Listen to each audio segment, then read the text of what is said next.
याद है कुछ सालों पहले जब एक रात 8 बजे अचानक से वक्त बदल गए, जज्बात बदल गए।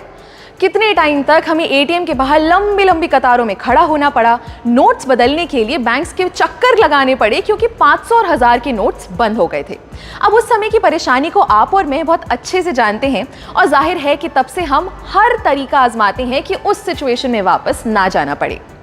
मगर अगर उस समय हम ब्लॉकचेन टेक्नोलॉजी यूज कर रहे होते तो शायद उतना नुकसान नहीं सहना पड़ता।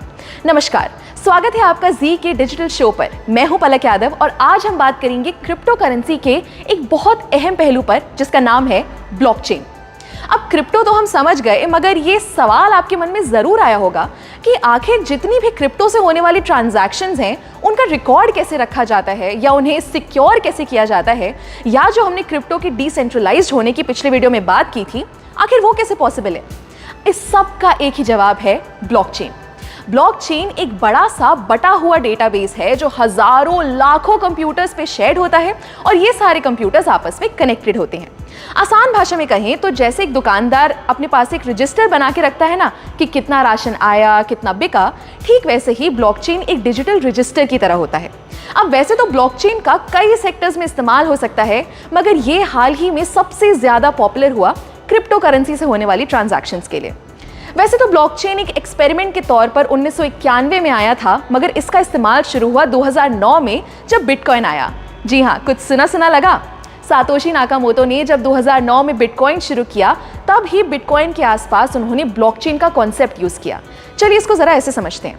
फर्ज कीजिए आपने बिटकॉइन से कुछ खरीदा या बिटकॉइन खरीदा, तो ये जो ट्रांजैक्शन हुई, ये इंफॉर्मेशन एक ब्लॉक के फॉर्म में बन के सेव हो गई।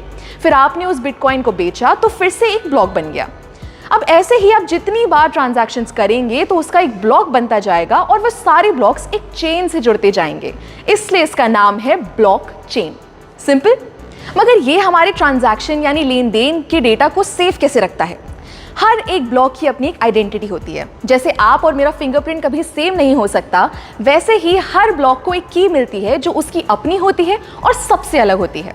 क्योंकि ये डिसेंट्रलाइज्ड होता है, तो अगर इस चेन के किसी ब्लॉक में कोई दिक्कत भी आती है तो बाकी ब्लॉक्स पर कोई फर्क नहीं पड़ेगा। ब्लॉकचेन एक ऐसा सिस्टम है जिसे हैक करना, हटाना या चेंज करना लगभग नामुमकिन है।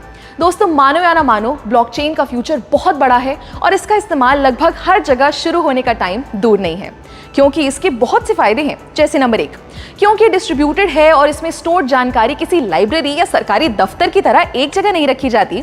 इसको संभालने या मेंटेन करने के लिए किसी मिडिल मैन की जरूरत नहीं है। दूसरा, ब्लॉकचेन एकदम ट्रांसपेरेंट है, यानी आप और मैं कभी भी इसको एक्सेस कर सकते हैं और अपनी ट्रांजैक्शंस पर नजर रख सकते हैं, जिससे फ्रॉड के चांसेस बहुत कम हो जाते हैं।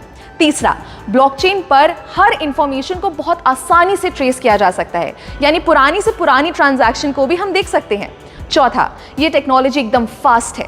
हर चीज़ का लिखा हुआ रिकॉर्ड बनाने में बहुत टाइम और मेहनत लगती है, मगर वही जानकारी को अगर ब्लॉकचेन के जरिए सेव करें तो वो बहुत आसानी से और बहुत जल्दी हो जाएगा। और आखिरी, जैसा मैंने पहले भी बताया कि ये बहुत सेफ है, तो आप टेंशन फ्री होकर इसका इस्तेमाल कर सकते हैं। क्या आपको पता है, बहुत से भारतीय बैंक्स ने इस ब्लॉकचेन टेक्नोलॉजी को ऑलरेडी यूज करना शुरू कर दिया है, जैसे ई-केवाईसी के लिए, ई सिग्नेचर के जरिए ऑनलाइन डॉक्यूमेंट्स या कागजात वेरीफाई करने के लिए, कमर्शियल लेटर्स बनाने के लिए इत्यादि। हमारी प्लानिंग कमीशन यानी नीति आयोग ने भी ब्लॉकचेन पर व्हाइट पेपर पब्लिश कर दिया है, जिसमें ई गवर्नेंस को लेकर इसके इस्तेमाल की बात की गई है। एक मजे की बात बताऊं, 2010 में पहली बार फ्लोरिडा के एक आदमी ने 10,000 बिटकॉइन से 2 पिज्जा खरीदे थे, और आज एक बिटकॉइन की अगर कीमत लगभग 15 लाख रुपए है, तो अनुमान लगाइए 10,000 बिटकॉइंस की कीमत क्या होगी। ऐसे ही आपको क्रिप्टो की दुनिया की मजेदार बातें बताते रहेंगे, सो स्टे ट्यून्ड और देखते रहिए जी डिजिटल।